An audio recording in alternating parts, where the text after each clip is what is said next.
Welcome to the class. मेरा नाम शुभम है। हम इस वीडियो में micro economics class 11th chapter number 2 consumer behaviour के ऊपर बात करने वाले हैं। कंज्यूमर बिहेवियर के अंदर हमारे पास में टॉपिक रहेगा कंज्यूमर इक्विलिब्रियम, डिमांड और इलास्टिसिटी ऑफ डिमांड। इसके एमसीक्यूज के ऊपर हम बात करने वाले हैं जो कि हमारे एग्जाम पॉइंट ऑफ व्यू से काफी इंपॉर्टेंट रहेंगे। क्वेश्चन नंबर 1 से स्टार्ट करेंगे। जो भी आपको क्वेश्चन मिलेगा सबसे पहले आप क्या करना है, वीडियो को पॉज करेंगे क्वेश्चन देखने के बाद में, और उसके बाद में अपना आंसर लॉक करेंगे। देखिए जी, सवाल है in case of given good the relationship between price and demand is. सवाल पूछा है गिवन गुड जब होता है उसमें उसका प्राइस के साथ में कैसा रिलेशनशिप है। गिवन गुड एक ऐसा गुड होता है जो कि इंफीरियर गुड होने के साथ साथ में ये एक एक्सेप्शन है लॉ ऑफ डिमांड का। For given good whenever the price of the given good increases, its quantity demanded also increases. It is an exemption of law of demand which says that whenever there is an increase in the price, the quantity demanded keeps on increasing. It gives us a straight line curve which is an upward sloping curve. Every upward sloping curve has positive relationship in the two variables. So it is an upward sloping curve and it is a positive relationship. So the relationship between price and demand of a given good has a positive relationship. Option A would be correct. A option जो है आपका सही है। B zero नहीं होगा, negative नहीं होगा, none of the above नहीं होगा। आंसर जो है इसका A है। सवाल नंबर 2,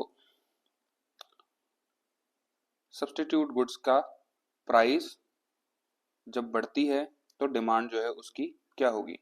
देखिए जी, सब्स्टिट्यूट गुड, अब वीडियो को पॉज कीजिए, अपना आंसर इसमें से लॉक कीजिए। सब्स्टिट्यूट गुड जैसे मान लेते हैं, सब्स्टिट्यूट गुड वो होते हैं जो एक की जगह पर दूसरा इस्तेमाल किया जा सकता है। मतलब इन एग्जांपल लीजिए जैसे कि चाय और कॉफी। अगर आप चाय कंज्यूम नहीं कर रहे हैं तो चाय की जगह पर आप कॉफी भी कंज्यूम कर सकते हैं, या फिर कॉफी कंज्यूम नहीं कर रहे हैं तो आप चाय कंज्यूम कर सकते हैं। या फिर बात करें हम पेप्सी और कोको कोला की, तो हम जो है अगर पेप्सी का कंजम्पशन नहीं कर रहे हैं, पेप्सी अगर नहीं पी रहे हैं तो उसकी जगह पर हम कोको कोला पी सकते हैं, कोको कोला नहीं पी रहे हैं तो हम पेप्सी पी सकते हैं। तो ये जो है सब्स्टिट्यूट गुड होते हैं जो कि एक की जगह पर दूसरा इस्तेमाल किया जा सकता है। टी और कॉफी की हम बात करते हैं, तो अगर प्राइस ऑफ टी बढ़ता है तो डिमांड फॉर टी जो है वो घटेगा। ये लॉ ऑफ डिमांड हमें कहता है कि प्राइस और डिमांड के अंदर नेगेटिव रिलेशन है। तो यहाँ पर अगर प्राइस बढ़ रहा है तो इसका मतलब है कि उसका जो डिमांड है वो कम होगा। अगर प्राइस ऑफ टी बढ़ रहा है तो डिमांड फॉर टी जो है वो घटेगा। ठीक है। अब बात ये हो रही है कि टी और कॉफी जो है वो एक दूसरे की जगह पे इस्तेमाल होती है। अगर टी का डिमांड घट रहा है मार्केट में, तो जो टी वाले कंज्यूमर हैं जिन्होंने टी को कम पीना बंद किया है वो अब शिफ्ट होंगे कॉफी के ऊपर, क्योंकि अब वो सुबह सुबह उठेंगे तो वो अगर चाय नहीं पियेंगे तो वो उसकी जगह पर कॉफी पियेंगे। हम ये अज्यूम करके चल रहे हैं, जिससे क्या होगा, डिमांड फॉर कॉफी जो है, डिमांड फॉर कॉफी वो बढ़ जाएगा। ठीक है। अगर टी की डिमांड घटेगी तो कॉफी की डिमांड बढ़ जाएगी। ये हमें सब्स्टिट्यूट गुड्स बताते हैं। तो सवाल ये पूछा गया है कि जब एक सब्स्टिट्यूट गुड की प्राइस बढ़ती है तब दूसरे सब्स्टिट्यूट गुड की डिमांड के ऊपर क्या फर्क पड़ेगा। ठीक है। इस प्राइस अपनी प्राइस के साथ में तो इसका क्या है भाई, नेगेटिव रिलेशन है। अगर प्राइस ऑफ टी बढ़ेगी तो डिमांड फॉर टी घटेगी। ये तो जो है हमको सीधा सीधा लॉ ऑफ डिमांड कहता है, ये तो नेगेटिव रिलेशन है। लेकिन सब्स्टिट्यूट गुड में जब प्राइस ऑफ टी बढ़ेगी तब डिमांड फॉर कॉफी भी बढ़ेगी। सब्स्टिट्यूट गुड का सब्स्टिट्यूट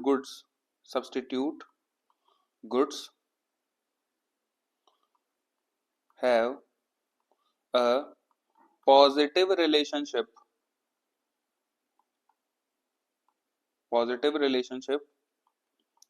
with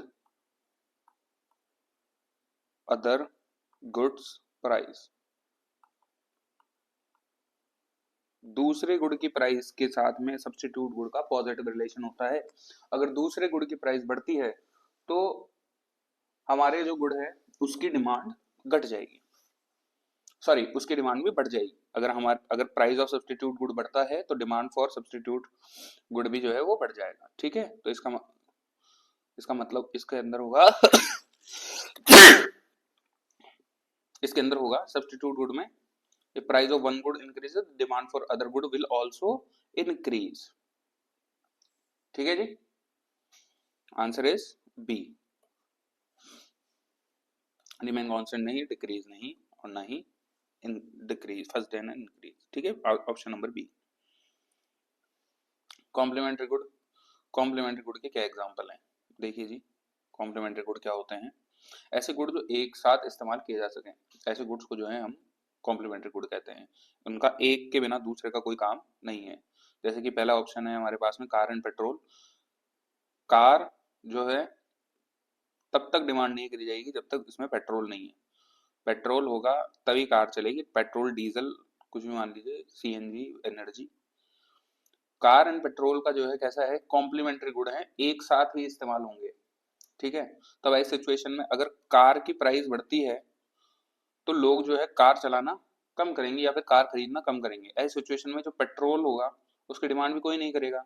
अगर कार की डिमांड, जैसे मान लीजिए कार की प्राइस बढ़ रही है तो कार की डिमांड जो है वो कम होगी। कार की प्राइस बढ़ने से कार की डिमांड कम होगी, लॉ ऑफ डिमांड कहता है।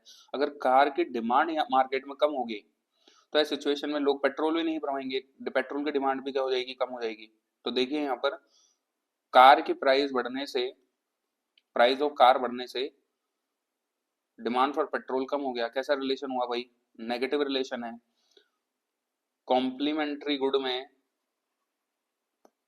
Complementary goods have negative relationship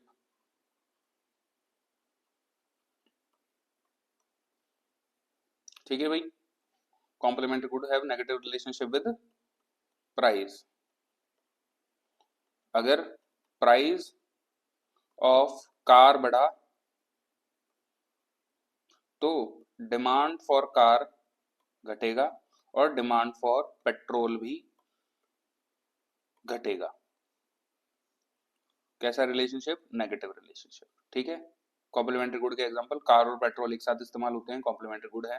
pen और इंक एक साथ इस्तेमाल होते हैं, कॉम्प्लीमेंट्री गुड है।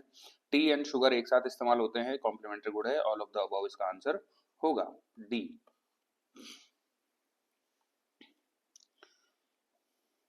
अगला सवाल, the demand curve for perfectly inelastic demand curve. जब इलास्टिसिटी 0 होती है तब डिमांड कर्व कैसा बनता है? देखिए जी,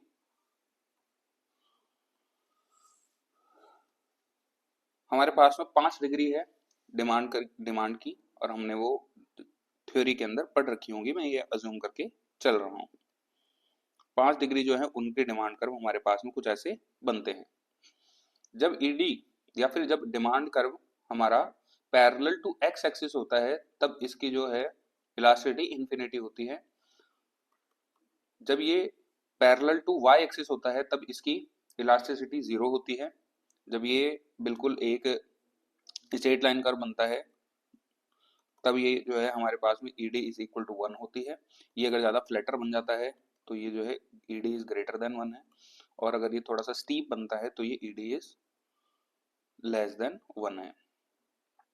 ठीक है जी, ये 5 डिग्री जो है मैं जूम कर रहा हूं कि आपको समझ में आती हैं। ठीक है, ईडी इज इक्वल टू 0 का मतलब है कि आप इस गुड के डिमांड को कभी भी कम नहीं कर सकते, इसकी प्राइस में चाहे कितना भी चेंज हो जाए। प्राइस देखिए यहाँ पर बढ़ रही है, P0 से P1 P2 हो गई है, लेकिन इसकी जो क्वांटिटी डिमांडेड है Q1 वो Q1 के Q1 पर ही है। इसकी जो है कभी भी प्राइस डिमांड कम नहीं होती। ऐसे कौन से गुड होते हैं जिनकी प्राइसेस जो है कितनी भी चेंज हो जाए उसकी डिमांड कभी कम नहीं होती? ऐसे होते हैं नेसेसरी गुड होते हैं, सॉल्ट, मेडिसिन। ठीक है, बात करें अगर यहाँ पर दूसरे गुड की,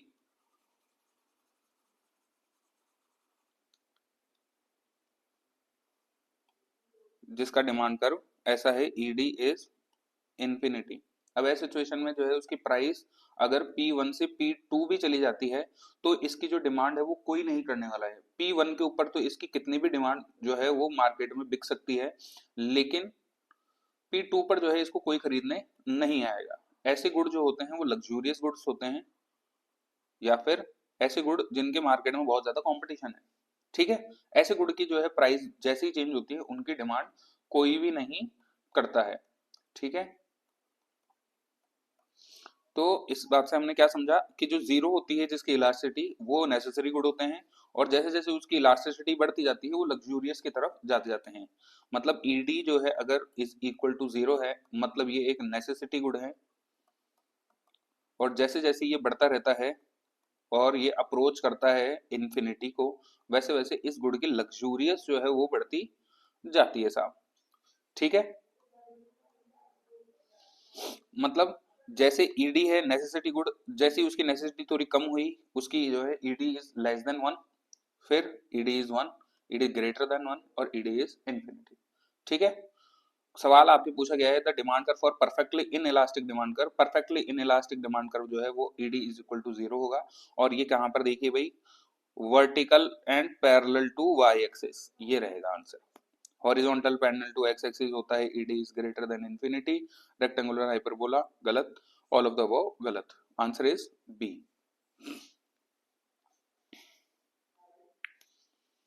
slope of budget line, budget line का स्लोप कैसा होता है भाई साहब बताइए। बजट लाइन का स्लोप जो है वो नेगेटिवली स्लोप्ड है, गिरता हुआ रहता है। ठीक है जी, इसमें कोई भी समझाने वाली बात नहीं है। The most common shape of indifference curve is, indifference curve का मोस्ट कॉमन शेप कैसा होता है। इंडिफरेंस कर्व का जो मोस्ट कॉमन शेप है वो है कॉन्वेक्स टू ओरिजिन। ठीक है, ये कॉन्वेक्स टू ओरिजिन होता है। इस कर्व का कॉन्वेक्स टू ओरिजिन होने का रीजन है इसका स्लोप, इसका स्लोप है मार्जिनल रेट ऑफ सब्स्टिट्यूशन, और ये लगातार गिरता हुआ रहता है। एमआरएस कीप्स ऑन डिक्लाइनिंग,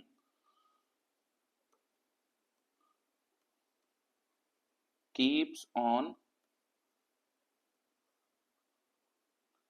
जैसे ही जैसे एमआरएस गिरता रहेगा वैसे वैसे आईसी जो है वो एक कॉनकेव शेप ले लेगा। जैसे कि हमने पहले चैप्टर में पढ़ा है कि एमओसी जो होता है वो पीपीसी का, MOC is slope of PPC, और ये जो है लगातार बढ़ता हो जाता है। एमओसी जो है वो कीप्स ऑन इंक्रीजिंग,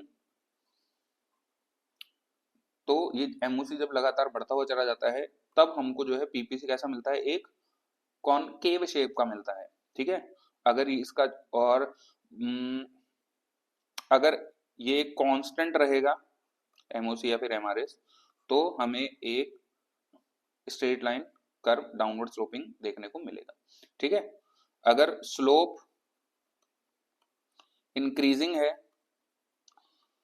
तो इससे कर्व निकलेगा कॉनकेव, अगर स्लोप डिक्रीजिंग है तो हमें मिलेगा कॉन्वेक्स, और स्लोप अगर कांस्टेंट है तो हमें मिलेगा एक स्ट्रेट लाइन कर्व। ठीक है, आईसी जो है वो एक कॉन्वेक्स टू ओरिजिन शेप दिखाता है। Option A is correct. Concave to origin नहीं होगा, स्ट्रेट लाइन नहीं होगा, कर्व लाइन नहीं होगा। ठीक है, for luxurious goods the price elasticity of demand is, luxurious goods की जो प्राइस इलास्टिसिटी है वो कैसे रहती है। लग्जूरियस गुड्स की जो प्राइस इलास्टिसिटी है मैंने बताया है, जैसे हम ईडी जीरो से अप्रोच करते हैं इन्फिनिटी को, उस गुड की जो है लग्जूरियस बढ़ती चली जाती है। अब ऐसे सिचुएशन में हम कौन सा लें, क्योंकि जीरो से वन की तरफ जो है लग्जूरियस बढ़ती चली जा रही है, तो ED is greater than one ले या फिर ईडी इज इन्फिनिटी ले। अब ऐसे सिचुएशन में हमको जो है लग्जरी गुड अगर कहा है तो हम ये मान के चलेंगे कि जो ईडी है वो ग्रेटर देन वन जो है हम इसको मान के चलेंगे, क्योंकि इन्फिनिटी जो है वो एक बहुत ही एक्सट्रीम सिचुएशन हो जाती है ठीक है, ऐसी सिचुएशन जो है बहुत ही कम पैदा होती है जहां पर जो है ईडी इन्फिनिटी हो जाए। ठीक है, तो ऐसी सिचुएशन में हम जो है इसको ए ऑप्शन मानकर चलेंगे कि इसका आंसर जो है लग्जरी गुड्स ए होगा। ठीक है, answer is A. During a demand shift which of the following is assumed to be constant, बताइए साहब।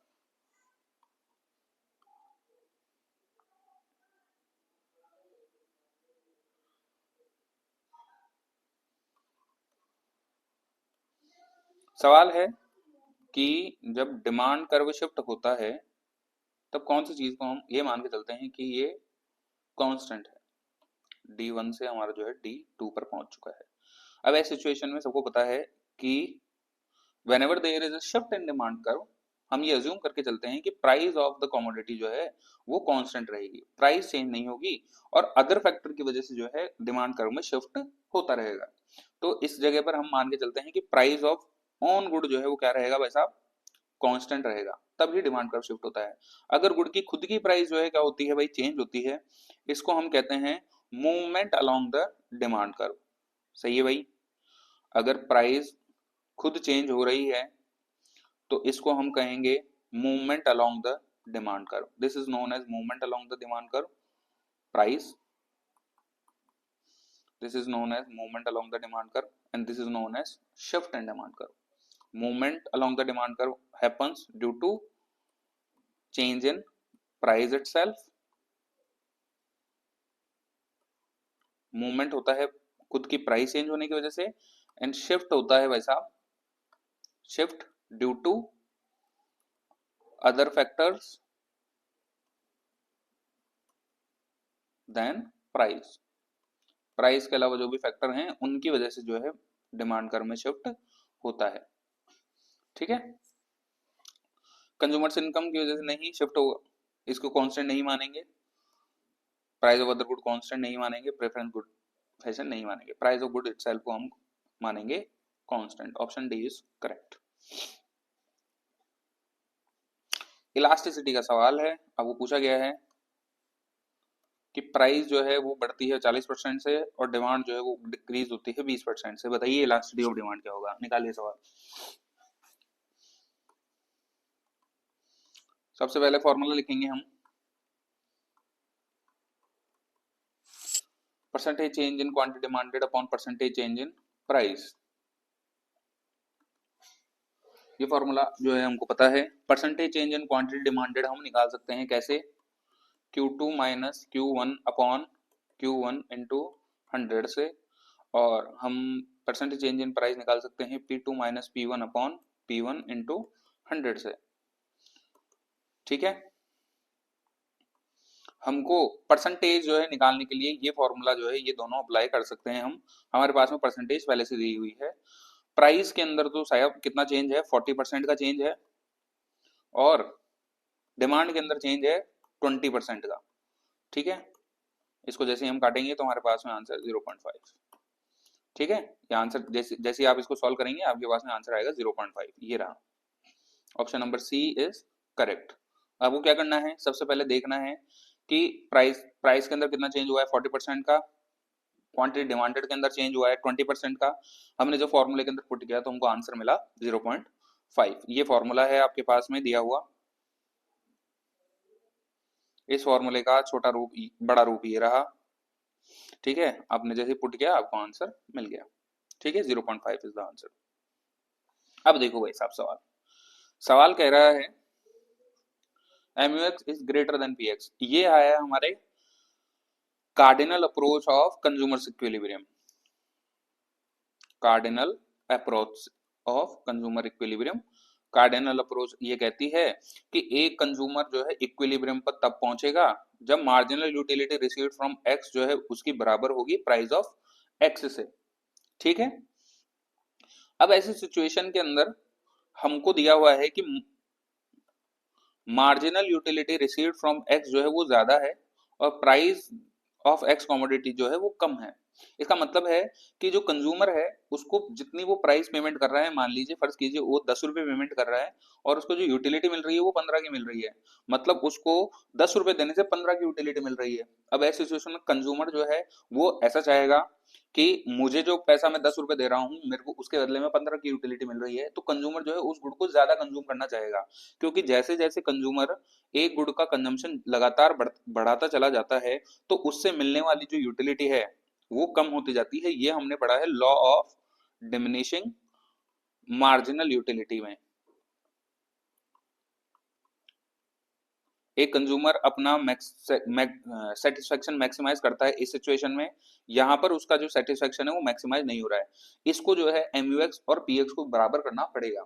ठीक है, अब इस सिचुएशन में प्राइस तो चेंज होगी नहीं, तो वो गुड़ को ज्यादा से ज्यादा और कंज्यूम करेगा। अब जितना कितना कंज्यूम करेगा, जब तक जो marginal utility received from x जो है वो पीएक्स के बराबर ना हो जाए, क्योंकि जैसे जैसे वो एक गुड़ को कंज्यूम करता जाएगा एमयूएक्स जो है वो गिरता चला जाएगा। अब एमयूएक्स लगातार गिरेगा और वो कब तक गिरता रहना चाहिए, जब तक जो है वो एमयूएक्स पीएक्स के बराबर ना हो जाए।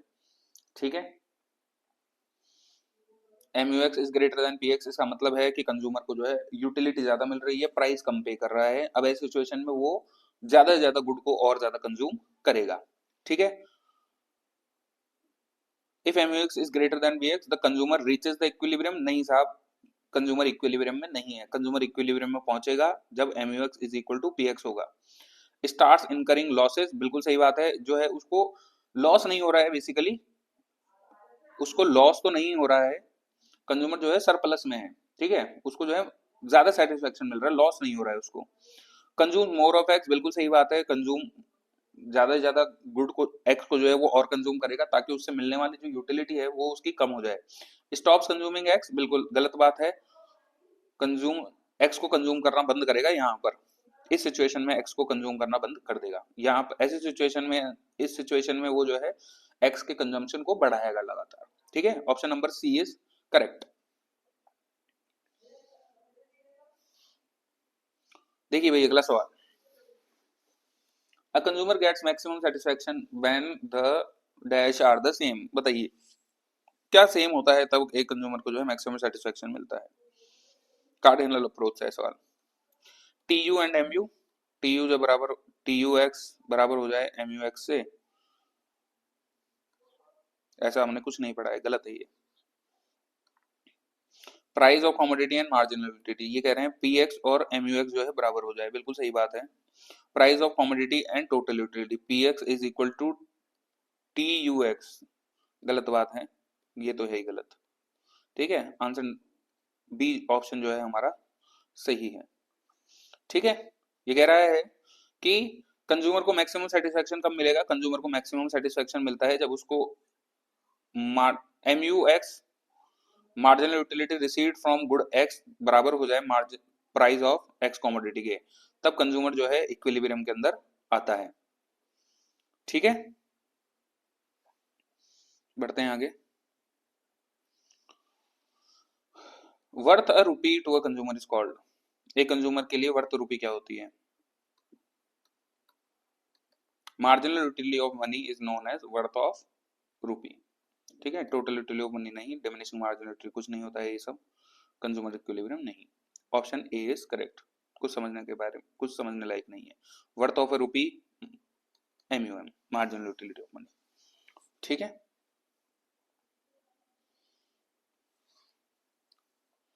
A consumer attains equilibrium in case of one commodity, one commodity case में कंज्यूमर जो है वो कब इक्विलिब्रियम में आता है। कंज्यूमर इक्विलिब्रियम में आता है जब एमयूएक्स जो है वो बराबर हो जाए पीएक्स के, अभी पढ़ा है। इस सिचुएशन में marginal utility received from x ज्यादा है पीएक्स से, एक्स का कंजम्पशन बढ़ाया जाएगा। इस सिचुएशन के अंदर एम यू एक्स जो है वो कम मिल रहा है, पी एक्स जो है ज्यादा मिल रहा है, एक्स का कंजम्पशन घटाया जाएगा। एम यू एक्स जीरो है तो ये कुछ नहीं। ठीक है जी, इक्विलिब्रियम कहाँ आएगा इस सिचुएशन में, option A is correct.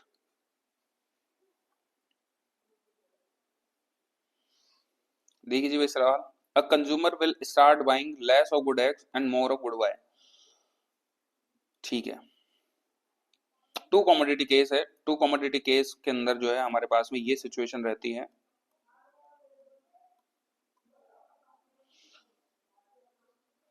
Is equal to M U M. देखिए x और गुड y, गुड x और गुड y की बात हो रही है, इसमें केवल और केवल x की सिचुएशन दे रखी है, गलत, और इसके अंदर केवल और केवल y की सिचुएशन दे रखी है, ये भी गलत। ठीक है, आंसर जो है इसमें से या इसमें से आएगा, क्योंकि इसमें x और y दोनों दिए हुए हैं।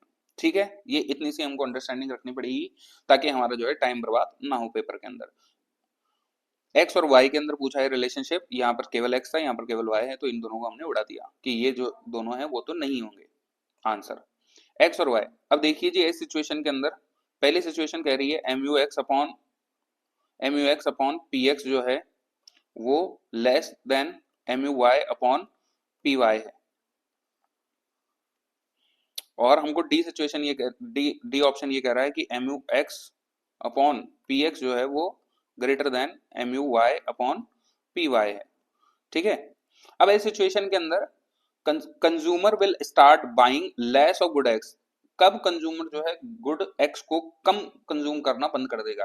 वैसा कम तब कंज्यूम करना बंद करेगा वो उसको जब उससे मिलने वाली यूटिलिटी जो है उसको कम मिलेगी।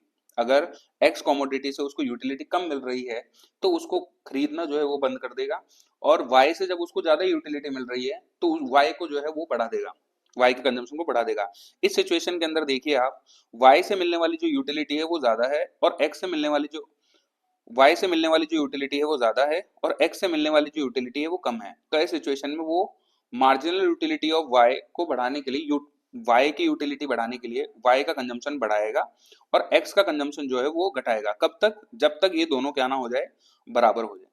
ठीक है, इस सिचुएशन में उसको x से ज्यादा यूटिलिटी मिल रही है और y से उसको जो है कम यूटिलिटी मिल रही है। ठीक है, y से कम यूटिलिटी मिल रही है यहाँ पर, और x से जो है उसको ज्यादा यूटिलिटी मिल रही है। इस सिचुएशन में वो x का कंजम्पशन बढ़ाएगा और y का कंजम्पशन कम करेगा। ठीक है, इस सिचुएशन में x का कंजम्पशन बढ़ाएगा, सॉरी यहाँ पर जो है वो y का कंजम्पशन बढ़ाएगा और x का कंजम्पशन जो है वो कम करेगा। ठीक है, सवाल पूछ रहा है लेस ऑफ गुड एक्स कहां पर कर रहा है? इस सिचुएशन में जब mu x is less than mu y है। ये ऑप्शन नंबर बी हमारा सही रहेगा। ठीक है,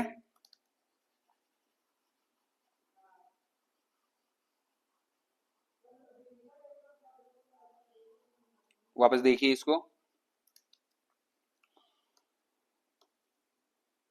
mu x upon P X is less than mu y upon P Y.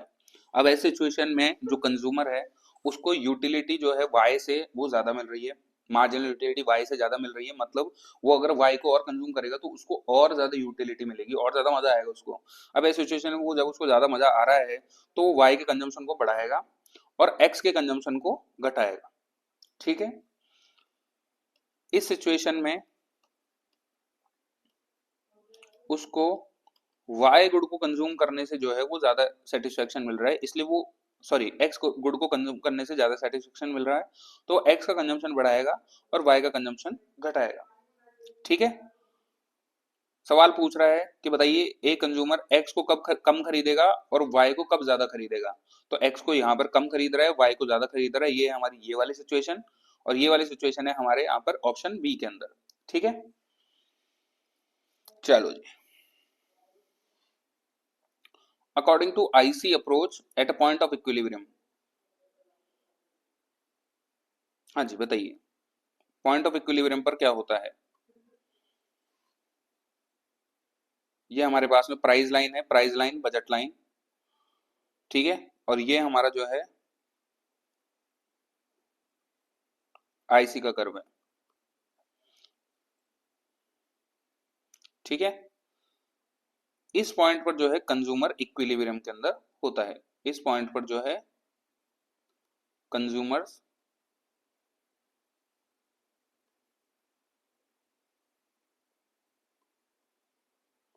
Consumers equilibrium है।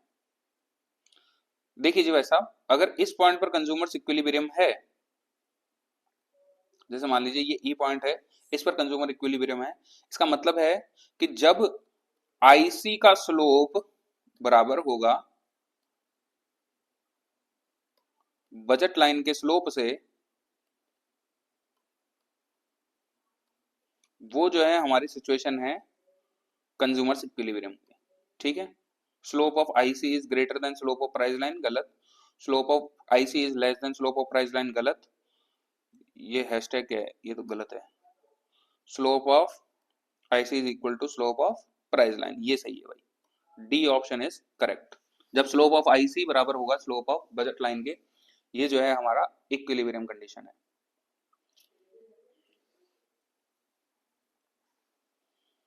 सवाल देखिए, when rupee worth of satisfaction is greater for Y than X it implies that.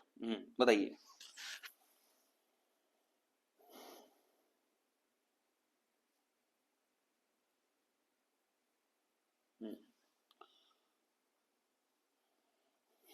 ये situation है कि हमको जो y है उससे ज्यादा सेटिस्फैक्शन मिल रहा है x के बजाय, ठीक है। ये सिचुएशन है, ये लो जी।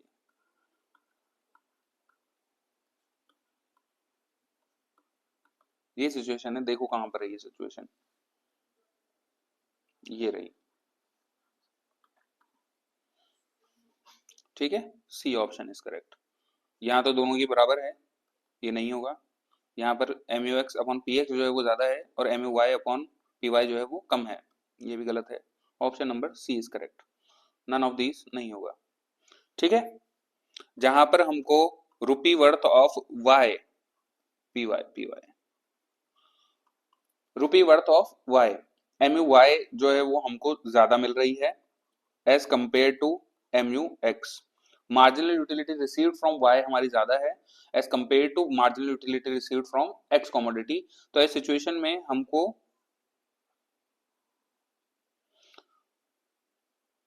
इस सिचुएशन का मतलब है कि हमको जो रुपी वर्थ ऑफ वाई है वो ज्यादा है और रुपी वर्थ ऑफ एक्स जो है वो कम है, ठीक है। ऐसी सिचुएशन कहां पर आ रही है, इस ऑप्शन नंबर सी में, ठीक है।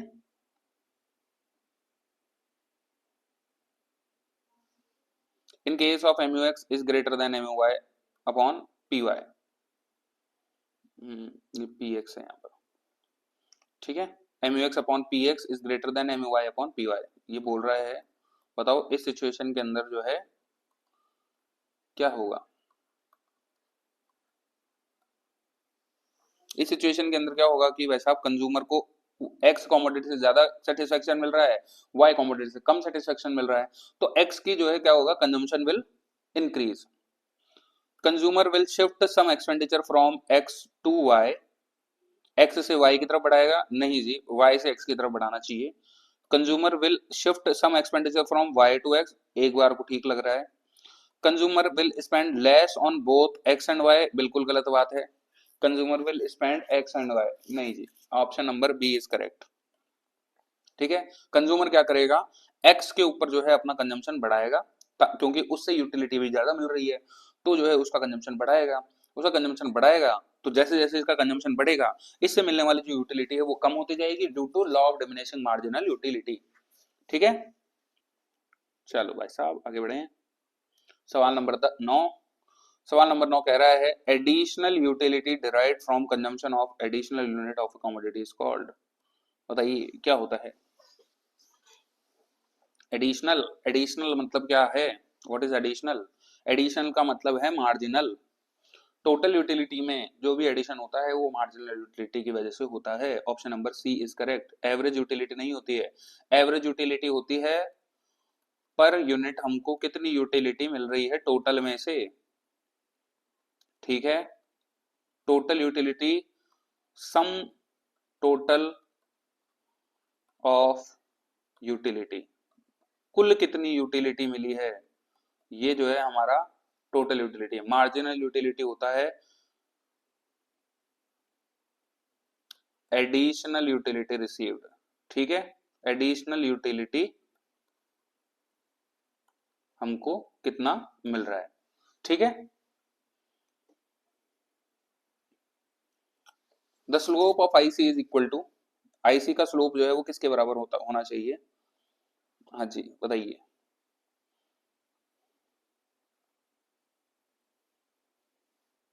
स्लोप ऑफ आईसी होता है marginal rate of substitution, MRS, MRS X Y.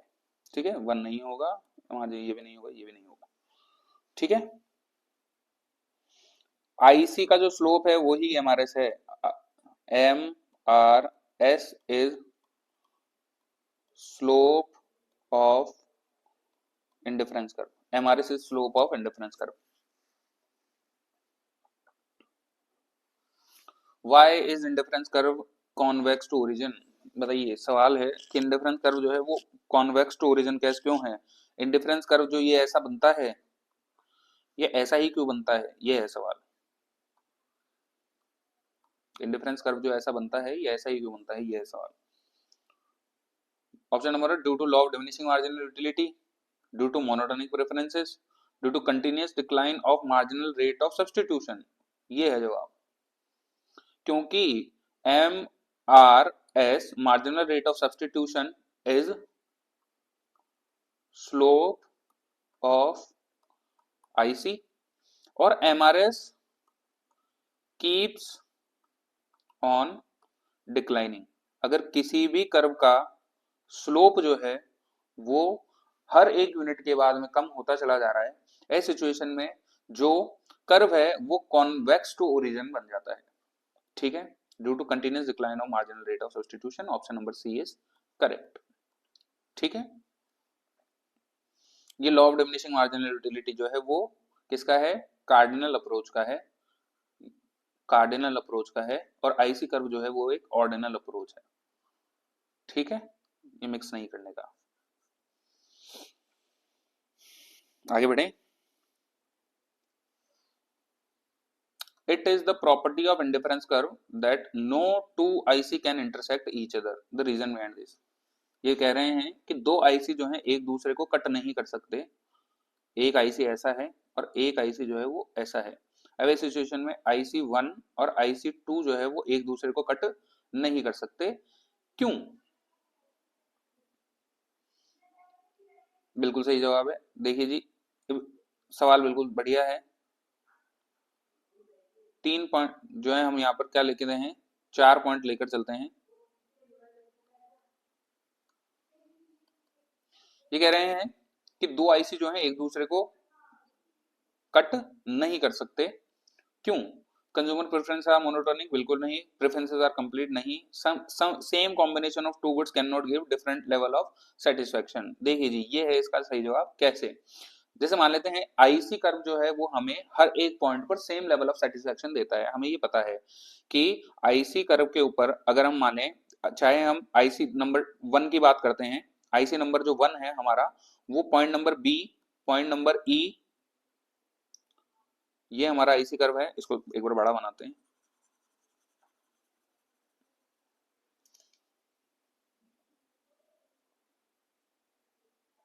कहाँ है?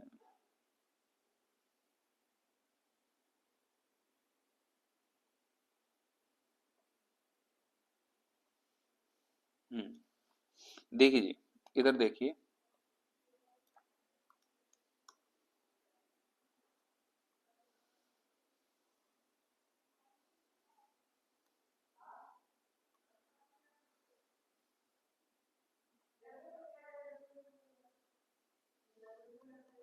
आईसी 1 है और आईसी 2 है। ए, बी, सी, डी और ये है हमारे पास में ई। अब देखिए जी, आईसी 1 जो है वो point A, sorry point B, point E और पॉइंट सी, तीनों पर जो है सेम लेवल ऑफ सेटिस्फेक्शन देगा। आईसी हमें यही बताता है कि इसके हर एक पॉइंट पर जो है हमको सेम सेटिस्फेक्शन मिलेगा। बी पॉइंट पर, ई पॉइंट पर और सी पॉइंट पर, तीनों पर same level of satisfaction consumer को मिलने वाला है। ठीक है सी साहब। आईसी 2 के ऊपर वही बात है कि point number A, point number ई और पॉइंट नंबर डी, इन तीनों पर जो है सेम लेवल ऑफ सेटिस्फेक्शन मिलेगा। अब यहाँ पर देखिए, आईसी नंबर 1 और आईसी नंबर 2 के अंदर जो कॉमन पॉइंट है वो है ई पॉइंट, कि ई पॉइंट पर जो है हमको सेम लेवल ऑफ सेटिस्फेक्शन मिल रहा है। अब ई जो है अगर बराबर है बी के, और ई जो है वो अगर बराबर है सी के, तो ऐसी सिचुएशन के अंदर जब ई बराबर है यहाँ पर ए के भी, तो ए और बी जो है वो एक दूसरे के बराबर हो गए। ये देखिए इस पॉइंट पर और इस पॉइंट पर। अब यहाँ पर जब हमने देखा तो हम एक्स कॉमोडिटी को तो जो है, जैसे मान लीजिए x1 कॉमोडिटी यहाँ पर कर रहे हैं और y1 और y2, क्या एक कॉमोडिटी का जब हम y2 कंजम्पशन करें और y1 कंजम्पशन करें तो क्या हमें सेम लेवल ऑफ सेटिस्फेक्शन मिलेगा? तो हमें यहाँ से पता चला कि नहीं साहब, a can not be equal to b in level of satisfaction, और ना ही जो है c can not be equal to d। ठीक है, अब ऐसे अगर हम बात करें तो सेम लेवल ऑफ सेटिस्फेक्शन जो है वो हमको नहीं मिल सकता जब दो आईसी जो है इंटरसेक्ट करेंगे।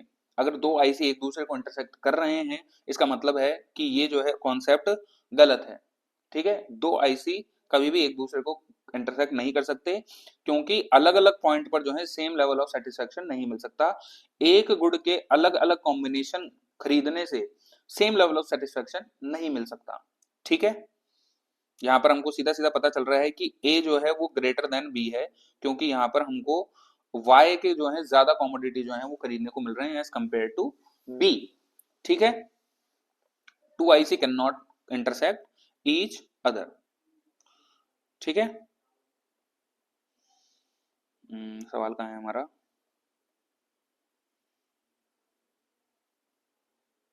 ये रहा सवाल। Option number C is correct, same combination of two goods can not give different level of satisfaction. ठीक है, diminishing marginal rate of substitution नहीं होगा। Answer number C is correct. Slope of budget line is, budget line का slope क्या होता है साहब?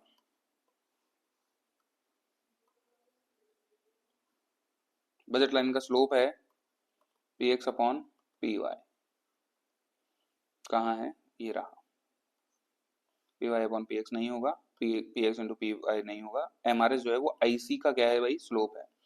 ठीक है, option number A is correct. Budget line का स्लोप है P X upon P Y. Which of the following is not the property of indifference curve? IC की इनमें से कौन सी जो है प्रॉपर्टी नहीं है? Higher the indifference curve higher the level of satisfaction, बिल्कुल सही बात कर रहे हैं। ये कह रहे हैं कि जैसे जैसे इंडिफरेंस कर्व जो है वो बढ़ता चला जाएगा, वैसे वैसे जो है उससे मिलने वाला सेटिस्फेक्शन भी बढ़ता चला जाएगा। IC1 gives, sorry, IC3 gives more satisfaction than IC2 and IC2 gives more satisfaction than IC1। ठीक है, सही है बात। Two indifference curve can not intersect each other, अभी थोड़ी देर पहले ही दिखा है। हाँ जी, दो इंडिफरेंस कर्व जो है एक दूसरे को इंटरसेक्ट नहीं कर सकते। Indifference curve is concave to origin, गलत बात है। Indifference curve is convex to origin. ठीक है, indifference curve is convex to origin.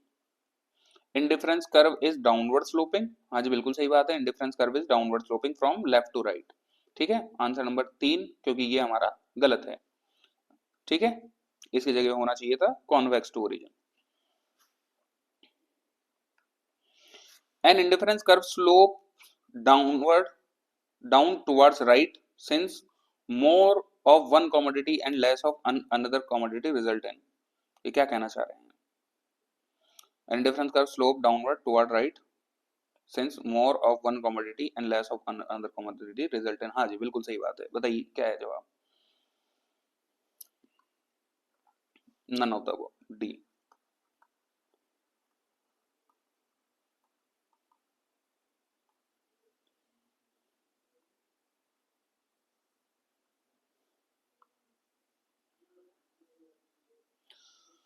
IC जो है वो जब हम लेफ्ट टू राइट जाते हैं, जब हम लेफ्ट टू राइट जाते हैं तब आईसी जो है वो डाउनवर्ड स्लोपिंग कर्व हमें दिखाता है। आईसी जगह डाउनवर्ड स्लोपिंग है, इसका मतलब है कि जैसे जैसे हम आगे की तरफ बढ़ते हैं वैसे वैसे हमें y को जो है छोड़ना पड़ता है x को कंज्यूम करने के लिए। ठीक है, और उससे हमको क्या मिलता है? सेम सेटिस्फेक्शन मिलता है। ग्रेटर सेटिस्फेक्शन नहीं मिलेगा, क्योंकि आईसी के ऊपर uh IC on each point on the IC gives us same level of satisfaction.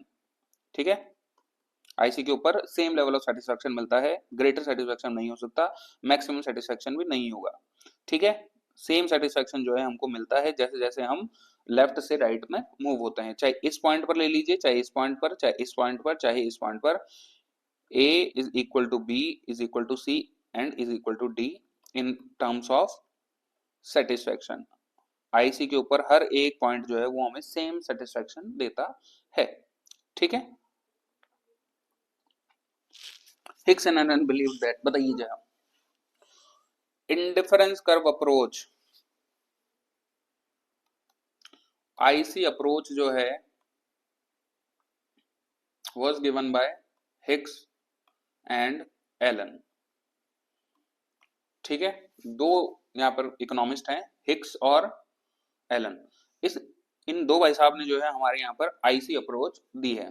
तो उन्होंने क्या माना कि यूटिलिटी क्या है? उन्होंने माना साहब क्या कि utility can not be measured, बिल्कुल सही बात है। कैन नॉट बी एक्सप्रेस्ड, बिल्कुल गलत बात है। इन्होंने बोला कि it can be expressed in ranks, can be measured in cardinal numbers, नहीं जी, इन्होंने कहा can be measured in ordinal way, ordinal numbers नहीं, रैंक्स। ऑर्डिनल नंबर नाम की कोई चीज नहीं होती। आंसर है इसका believe that utility can not be measured, option number A is correct. ठीक है, ऑर्डिनल नंबर नाम की कोई चीज नहीं है। और यहां पर इन्होंने कहा कि utility can be expressed in ranks. ठीक है, कैन नॉट बी मेजर्ड, बिल्कुल सही बात है, ये है option number A, can not be measured. ठीक है, आगे बढ़ रहे हैं। 3 बंडल हमारे यहाँ पर दे रखे हैं। Below are given 3 alternative bundles of 2 goods X and Y. बताइए इनके अंदर से जो है कौन सा हमें एक which of the following can be form an indifference curve. Indifference curve बनाने के लिए कह रहे हैं तो बताओ ये तीनों से ही बन जाएगा इंडिफरेंस कर्व, लेकिन हमें ये बताना है कि इंडिफरेंस कर्व जो कि कॉन्वेक्स टू ओरिजिन होगा वो कौन सा वाला होगा। ठीक है, एक्स और वाई के कॉम्बिनेशन दे रखे हैं, हम वाई एक्सिस पर लेंगे, वाई एक्सिस पर हम लेंगे वाई गुड को और एक्स एक्सिस पर हम लेंगे एक्स गुड को। अब ऐसी सिचुएशन में आप देखिए एक्स जो है वो क्या है भाई, कांस्टेंट है, 5 पॉइंट पर जो है वो बना हुआ है, और फिर उसके बाद में जो है हमारा यूटिलिटी या फिर 1 2 3, अगर इन पॉइंट्स को हम मिलाएं तो हमको जो है एक स्ट्रेट लाइन कर्व देखने को मिलेगी। ये है हमारा बंडल 1।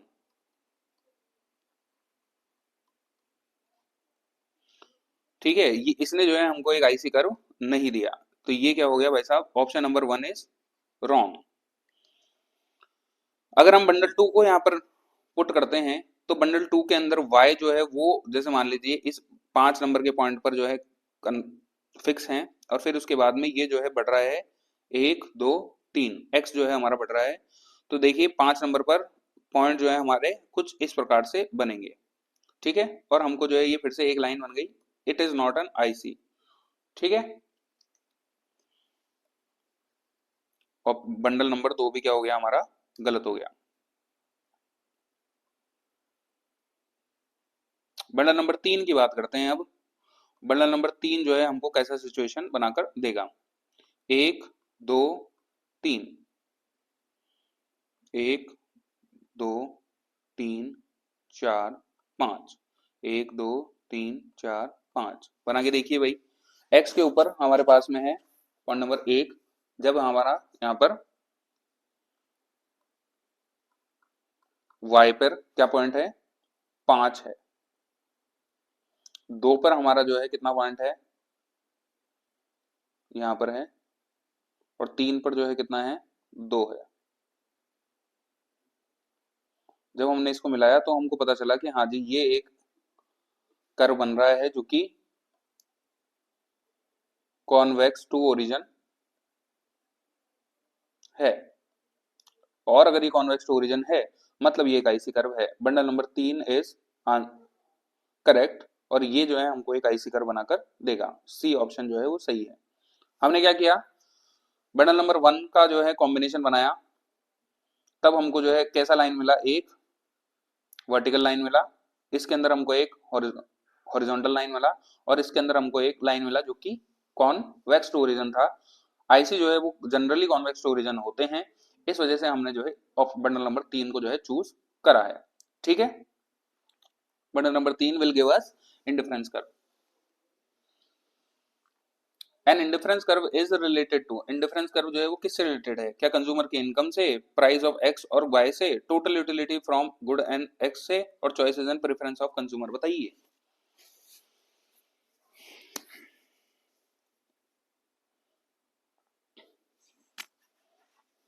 इंडिफरेंस कर्व जो है choices and preferences of consumer से रिलेटेड है, कि कंज्यूमर जो है वो कैसी चॉइस बना रहा है। Price of goods, prices of goods and goods X and Y से जो है वो रिलेटेड है हमारा कौन, बजट लाइन। कंज्यूमर्स इनकम से जो है हमारी इनकम लाइन होती है बेसिकली, या फिर जो है बजट लाइन कह लो आप, ये बजट लाइन से रिलेटेड है।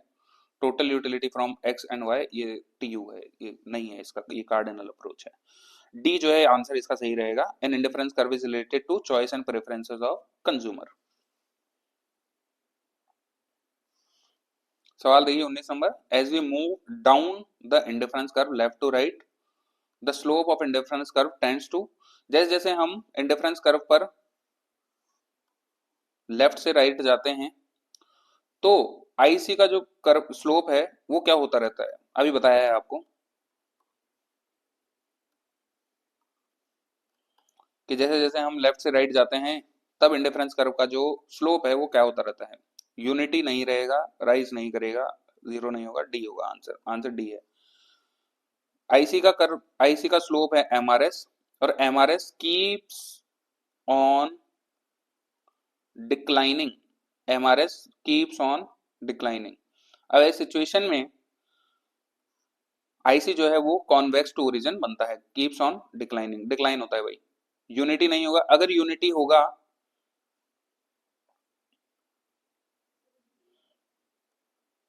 अगर यूनिटी होगा तो वो जो है हमारा कर्व कैसा बनेगा शायद, नहीं यूनिटी के अंदर नहीं बनेगा। अगर ये लगातार राइज करता रहेगा तो जो है ये कैसा बन जाएगा, कॉनकेव टू ओरिजिन बन जाएगा, जैसे जो कि हमारा क्या बनता है वैसा पीपीसी बनता है, क्योंकि पीपीसी का जो स्लोप है वो इंक्रीजिंग स्लोप है, वो लगातार बढ़ता हुआ रहता है, जीरो नहीं हो सकता, आंसर है इसका डिक्लाइंस, क्योंकि कीप्स ऑन डिक्रीजिंग। आईसी का जो स्लोप है वो कैसा स्लोप है, डिक्रीजिंग स्लोप है, लगातार गिरता हुआ रहता है। ठीक है, आंसर क्या है इसका, option number D. A shift in budget line when prices are constant is due to, budget line जो है कब शिफ्ट होती है जब प्राइस हमने कांस्टेंट माना है, तब बताइए कब चेंज होगी budget line.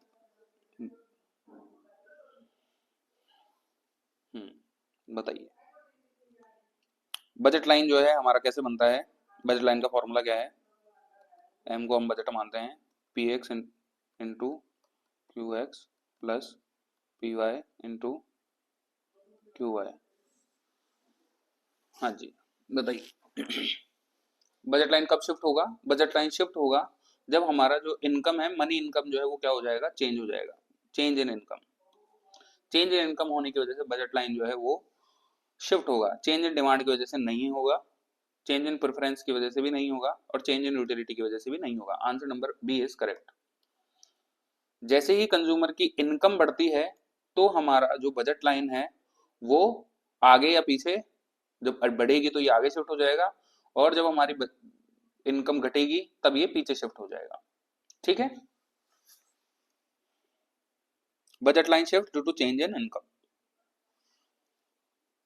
Marginal rate of substitution for X of X and Y is calculated as M R X X Y, जो है वो कैसे कैलकुलेट करी जाती है, बताइए जी साहब।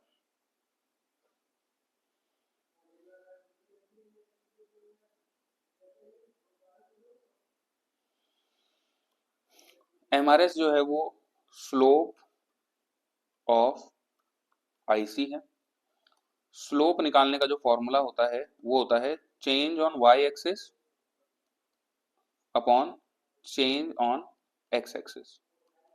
वाई एक्सिस पर हम लेके चलते हैं वाई गुड को और एक्स पर हम लेके चलते हैं एक्स गुड को। Change on Y good upon change on X good. देखिए जी, P X upon P Y नहीं, ये जो है किसका है, ये बजट लाइन का है, ये बजट लाइन का स्लोप है। ठीक है, ये गलत है, ये सही है, ये गलत है। ये देखिए, ये कह रहा है change on Y upon change on X. Option number C is correct. ठीक है, स्लोप कैसे निकालते हैं साहब? स्लोप निकालते हैं वाई एक्सिस पर कितना चेंज हो रहा है अपॉन एक्स एक्सिस पर कितना चेंज, क्योंकि हमें ये जो है क्या देगा, एक ट्राइंगल देगा और इससे जो है हम निकाल सकते हैं कि इसका स्लोप कैसा है। ठीक है, y upon x. A set of ICs drawn in graph is called।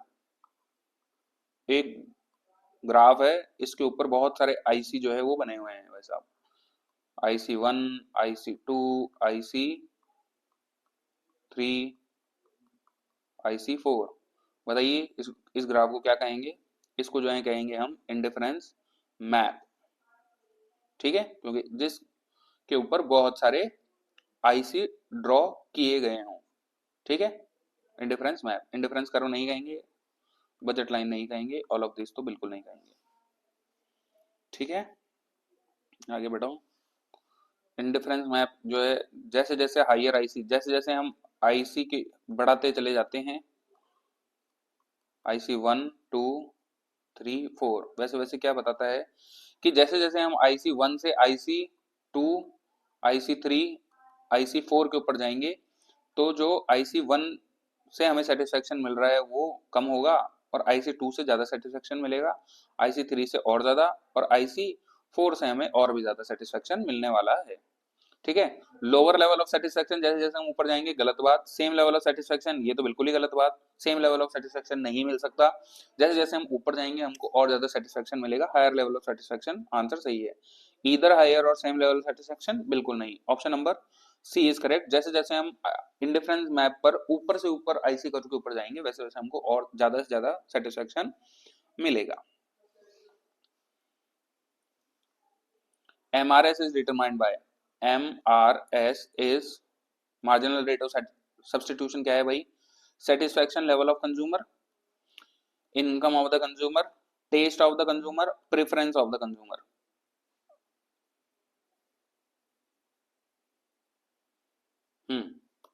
D, marginal rate of substitution हमें बताता है कि कंज्यूमर जो है वो क्या प्रिफर कर रहा है।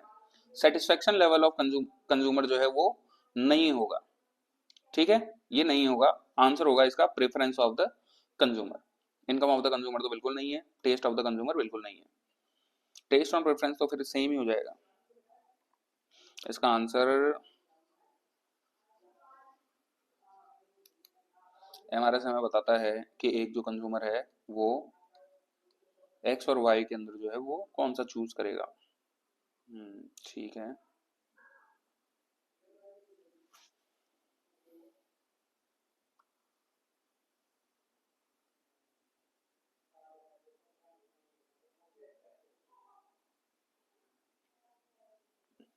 इसको होल्ड पे डालते हैं, इसको बाद में चेक करेंगे। आगे बढ़ते हैं।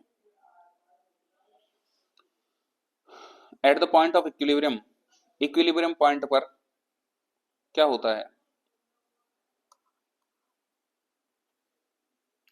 देखिए जी,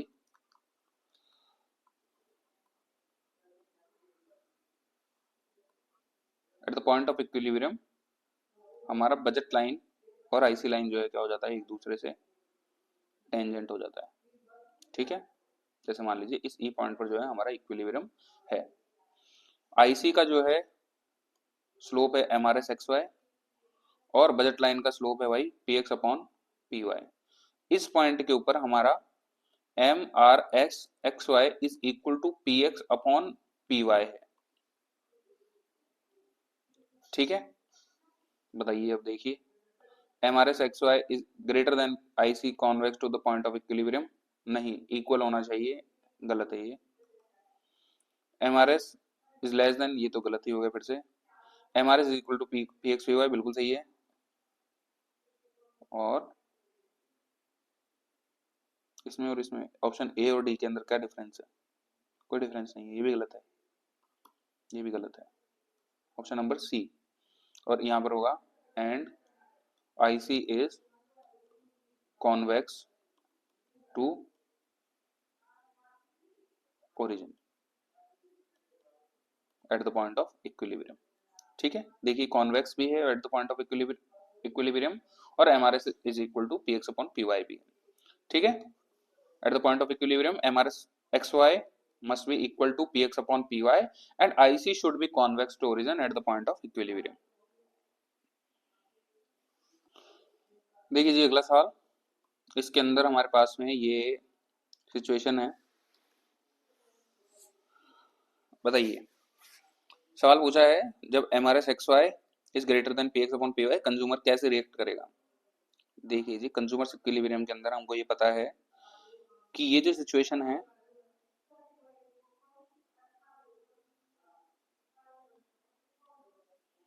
इस पॉइंट नंबर ई के ऊपर हमारा MRS XY is equal to PX/PY होता है।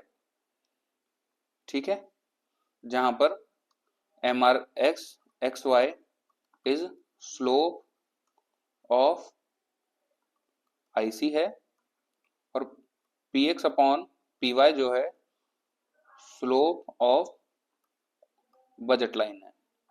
ठीक है, PX/PY जो है हमारा स्लोप ऑफ बजट लाइन है, MRS XY जो है वो हमारा स्लोप ऑफ IC कर्व है। अब इस सिचुएशन के अंदर when MRS XY is equal to PX/PY, ये हमारा कंज्यूमर इक्विलिब्रियम है। E के ऊपर मतलब इस वाले एरिया के अंदर अबव E पॉइंट हमारा जो सिचुएशन है वो है MRS XY is greater then PX/PY। ये हमें ये कह रहा है कि जो कंज्यूमर है उसको जो सेटिस्फेक्शन मिल रहा है, या फिर consumer is willing to sacrifice Y, consumer Y को छोड़ने के लिए तैयार है और जो है X को और ज्यादा कंज्यूम करने के लिए तैयार है। तो कंज्यूमर जो है Y को तब तक जो है छोड़ता चला जाएगा और X का कंजम्पशन तब तक बढ़ाता जाएगा जब तक वो वापस जो है E पॉइंट के ऊपर ना पहुंच जाए। ठीक है, जब भी ये सिचुएशन है, जब MRS XY जो है वो ज्यादा है और PX/PY जो है वो कम है, तो इस सिचुएशन में कंज्यूमर जो है वो हमारा X को जो है छोड़ता चला जाए, Y को छोड़ता चला जाएगा और X को जो है ज्यादा से ज्यादा कंज्यूम करता चला जाएगा। ठीक है, अगर सिचुएशन आती है बिलो ई पॉइंट, बिलो ई पॉइंट का मतलब है ई से यहाँ पर नीचे की तरफ जितना भी कंजम्पशन, नीचे की तरफ जो भी सिचुएशन है वो है जो मार्जिनल रेट ऑफ जो sorry marginal rate of substitution जो है वो लेस देन PX/PY है। इस सिचुएशन में consumer is willing to sacrifice X commodity. अब इस सिचुएशन में कंज्यूमर X को सेक्रीफाइस करेगा और जब तक करता जाएगा जब तक जो है उसको सिचुएशन कौन सी ना मिल जाए, MRS XY is equal to PX/PY वाली। ठीक है, जब भी ये सिचुएशन रहेगी कंज्यूमर जो है X को जो है सेक्रीफाइस करने को तैयार हो जाएगा। जब भी सिचुएशन हमारे अबव ई पॉइंट रहेगी तब जो है सिचुएशन के अंदर कंज्यूमर Y को सेक्रीफाइस करने लग जाएगा। हमारे पास में सिचुएशन है अबव वाली कि MRS XY is greater then PX/PY, तो ऐसी सिचुएशन के अंदर जो है कंज्यूमर Y का सेक्रीफाइस करेगा, Y का कंजम्पशन घटाएगा और X का जो है कंजम्पशन बढ़ाएगा। Diminishing the consumption of X नहीं, increasing the consumption of Y बिल्कुल नहीं, increasing the consumption of X बिल्कुल सही बात है। X का कंजम्पशन बढ़ाएगा, Y का कंजम्पशन कम करेगा। ठीक है, तो option number C is correct.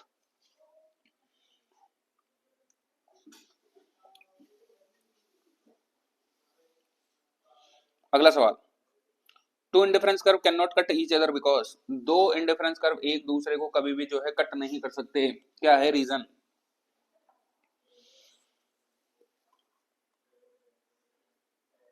ये वाला सिचुएशन अभी समझाया है आपको। IC1 IC2 ये दोनों जो है ये कभी भी जो है एक दूसरे को कट नहीं कर सकते। ऐसा क्या है रीजन? दे स्लोप डाउनवर्ड, ये तो बिल्कुल गलत है। They are convex to origin, नहीं। They represent those combination of good that give the same satisfaction, बिल्कुल सही बात है। And each difference curve represent a different level of satisfaction. IC1 और IC2 जो है वो दोनों IC1 के ऊपर जितने भी पॉइंट्स हैं वो सारे सेम लेवल ऑफ सेटिस्फैक्शन बताते हैं। ठीक है, तो जैसे मान लीजिए IC1 जो है हमारा ये A is equal to E and is equal to D, और यहां पर B is equal to E is equal to C लिख दिया, C नहीं लिखा है अपन ने। तो वैसे सिचुएशन के अंदर IC अगर हम देखें, IC1 के अंदर अगर हम बात करें तो A is equal to E is equal to D, और IC2 के ऊपर जो है वही बात B is equal to E is equal to C। अगर इन दोनों इक्वेशन को अगर हम देखें तो इन दोनों इक्वेशन के हिसाब से A is equal to E is equal to D is equal to B is equal to C। ठीक है, ये सारे पॉइंट क्या हो जाएंगे? बराबर हो जाएंगे, जो कि पॉसिबल नहीं है, क्योंकि पॉइंट नंबर E अलग लेवल ऑफ सेटिस्फैक्शन दे रहा है और पॉइंट नंबर A जो है वो अलग लेवल ऑफ सेटिस्फैक्शन दे रहा है, इसलिए ये दोनों जो है कभी भी इंटरसेक्ट नहीं कर सकते। तो ऑप्शन जो है हमारा रहेगा each indifference curve represent a different level of satisfaction. नहीं, ईच इंडिफरेंस कर्व जो है वो अलग अपने हिसाब से जो है अलग अलग different different level of satisfaction तो बताता ही है, और they represent those combination of two goods that give same level of satisfaction. दो इंडिफरेंस कर्व जो है वो कभी भी सेम लेवल ऑफ सेटिस्फैक्शन नहीं बता सकते। Answer number D is correct.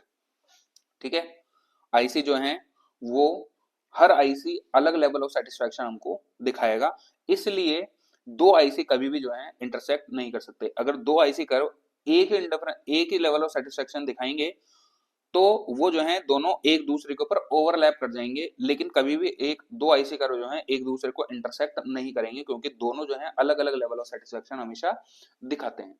ठीक है, option number D is correct. 28 specific quantity to be purchase against the specific price of commodity is called.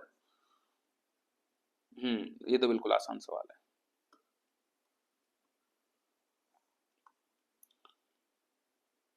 ये हमारा डिमांड कर्व है, इसकी हर एक स्पेसिफिक प्राइस के ऊपर जो स्पेसिफिक क्वांटिटी खरीदी जा रही है, P1 के ऊपर मान लीजिए अगर हम Q1 खरीद रहे हैं और P2 के ऊपर अगर हम Q2 खरीद रहे हैं, तो इस P1 और Q1 और Q2 को जो है हम क्या कहेंगे, ये है सवाल।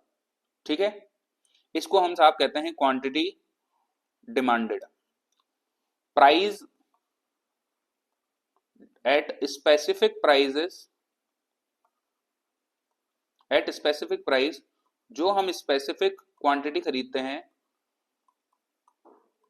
उसको हम कहते हैं क्वांटिटी डिमांडेड। ठीक है,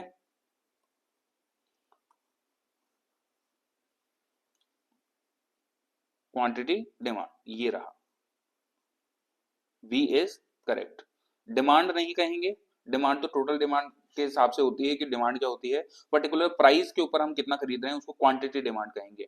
movement along the demand curve जो है वो बिल्कुल सही है, लेकिन जो है हमको जब whenever there is a change in the price, whenever there is a change in price, तब जो है movement along the demand curve पूछ रहा है ये। लेकिन ये जो है चेंज इन प्राइस नहीं, ये पूछ रहा है कि स्पेसिफिक प्राइस के ऊपर जो क्वांटिटी आती है वो क्या होती है, वो क्वांटिटी डिमांड होती है। जब whenever there is a change in on commodity, तब जो है movement along the demand curve होता है। शिफ्ट इन डिमांड कर्व जब हम प्राइस को कांस्टेंट रखते हैं और अदर फैक्टर की वजह से क्या रहता है हमारे यहाँ पर गुड्स के डिमांड के अंदर चेंज होता है, तो इसको हम शिफ्ट इन डिमांड कर्व कहते हैं। Due to other factors, due to change in price, quantity demand, हमारा आंसर ये है। ये गलत है, ये सारे ऑप्शन गलत है। ठीक है, B is correct choice, B is right. ठीक है, आगे बढ़ते हैं। The graphic presentation of a table showing price and relationship for a commodity in the market is called. बताइए, ये तो बहुत ही मजेदार है सवाल।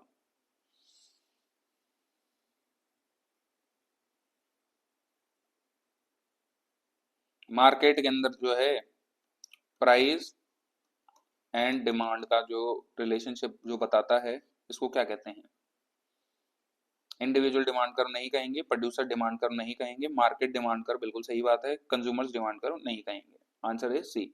मार्केट के अंदर जो प्राइस और डिमांड के बीच में रिलेशनशिप दिखाया जाता है वो जो है मार्केट डिमांड कर्व कहलाता है। ठीक है, इजी था सवाल। When at price of 5 per unit of a commodity, A is demand for 11 units, B is demand is 14 units, C is demand for 8 units, the market demand। Market demand होता है जितना भी टोटल कंज्यूमर जो है हमारे market में है उन सबकी डिमांड को जो है हम ऐड करते हैं, उस एडिशन को जो है हम क्या कहते हैं? Market demand curve. ए जो है 11 यूनिट प्लस बी जो है 14 यूनिट्स और सी जो है 8 यूनिट कंज्यूम डिमांड कर रहा है एट प्राइस 5। तो बताइए मार्केट में कितनी डिमांड है? मार्केट में ये डिमांड हो गई 15, 8, 23, 15, 8, 33, सॉरी 25 और 8, 33, बिल्कुल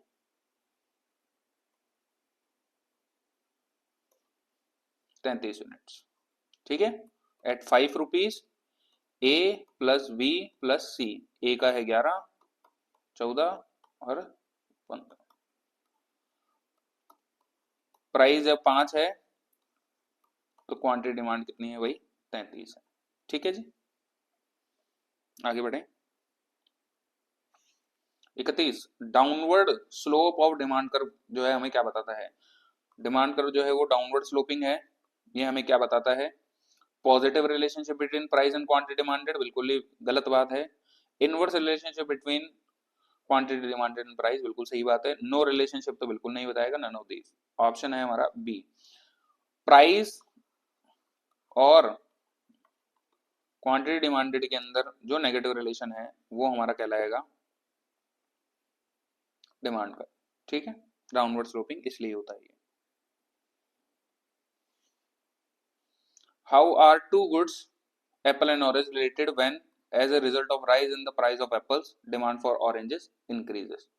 देखिए जी भाई, एप्पल और ऑरेंज जो है वो एक दूसरे से कैसे रिलेटेड है? As a result of rise in price of apple, apple की प्राइस जो है वो क्या हो रही है? इंक्रीज हो रही है। डिमांड फॉर ऑरेंजेस जो है वो क्या हो रहे हैं? वो भी इंक्रीज हो रहा है। देखिए, जब प्राइस ऑफ एप्पल जब बढ़ेगा तो डिमांड फॉर एप्पल जो है वो क्या हो जाएगा? गिर जाएगा। इसको कहते हैं लॉ ऑफ डिमांड। ठीक है, डिमांड फॉर एप्पल घटने की वजह से डिमांड फॉर ऑरेंजेस बढ़ रहे हैं। ये क्या होता है भाई? सब्स्टिट्यूट गुड्स होते हैं ये। ठीक है, जब एक की डिमांड कम होने से दूसरे की डिमांड बढ़ जाए, ये भाई साहब सब्स्टिट्यूट गुड का जो है एग्जांपल है। तो जो है यहाँ पर क्या है? ये सब्स्टिट्यूट गुड्स हैं, ये रहा सब्स्टिट्यूट गुड्स। कॉम्प्लीमेंट्री गुड के अंदर क्या होगा? जब डिमांड फॉर एप्पल बढ़ेगी तो डिमांड फॉर ऑरेंज भी जो है वो बढ़ जाएगा। ठीक है, नॉर्मल गुड्स नहीं है, इंफीरियर गुड्स नहीं है। ठीक है, कॉम्प्लीमेंट्री गुड्स भी नहीं है। यहाँ पर क्या हो रहा है? एप्पल और ऑरेंज की डिमांड के अंदर नेगेटिव रिलेशन है, इसलिए जो है सब्स्टिट्यूट गुड का एग्जाम्पल है। लास्ट क्वेश्चन करते हैं ये। इन case of normal goods demand curve shows, normal good के केस के अंदर जो डिमांड कर्व है वो क्या दिखाता है भाई साहब? Negative slope, positive slope, zero slope, none of. बताइए, नेगेटिव स्लोप दिखाता है।